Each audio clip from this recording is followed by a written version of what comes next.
अनेकदा अशा घटना घडल्या आहेत ज्यात व्हिडिओ बनविताना अनेकांना प्राणसुद्धा गमवावे लागलेले आहेत. रेल्वे रुळांवर, समुद्रात, चालत्या ट्रेनमध्ये, चालत्या बाईकवर किंवा कारवर लोक स्टंट व्हिडिओ शूट करताना दिसतात, पण काही वेळा त्याचे त्यांना गंभीर परिणामही भोगावे लागतात.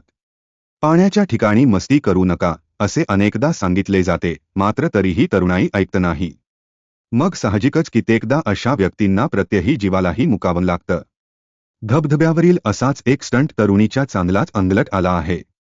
त्याचा व्हिडिओही सोशल मीडियावर व्हायरल झाला आहे. काही मंडळींना स्टंटबाजीची फारच हौस असते. ही मंडळी संधी मिळताच चित्रविचित्र स्टंट करून लोकांचं लक्ष वेधण्याचा प्रयत्न करतात.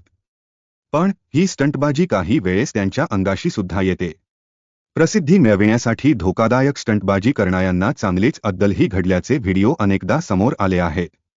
असाच काहीसा प्रकार या तरुणीसोबत घडला आहे. त्याचा व्हिडिओ सध्या सोशल मीडियावर व्हायरल झाला आहे. या व्हिडिओमध्ये तुम्ही पाहू शकता की एक तरुणी डॅमवर चक्क साडी नेसून आली आहे, अर्थात ती रील करण्यासाठी जीव धोक्यात घालून डॅमच्या मधोमध उभी आहे. यावेळी रीलसाठी स्टंटबाजी करण्याचा मोह तिला आवरत नाही. त्यामुळे ती डॅमच्या मधोमध उभी राहून रील व्हिडिओ शूट करू लागते. दरम्यान त्यानंतर ती खाली झोपून डॅममधील वाहत्या पाण्याच्या प्रवाहाबरोबर वाहून जाते.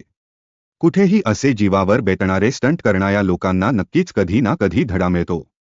त्याबाबतची बऱ्याचदा आपल्याला समोर आलेल्या व्हिडिओद्वारे मिळत असते. व्हायरल होत असलेल्या व्हिडिओमध्ये तुम्ही पुढे पाहू शकता की ही तरुणी त्या पाण्यात दिसेनाशी होते.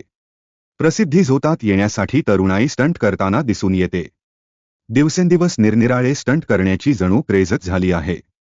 सोशल मीडियावर व्हायरल होण्यासाठी लोक अशा प्रकारच्या गोष्टी करताना दिसून येतात. नुकत्याच महाराष्ट्रात 2 धक्कादायक घटना घडल्या. एक म्हणजे लोणावळ्यात एकाच कुटुंबातील 5 जण वाहून गेल्याची घटना रविवारी 30 जून घडली होती. ही घटना ताजी असतानाच ताम्हिणी घाटातही एक तरुण वाहून गेल्याची घटना घडली.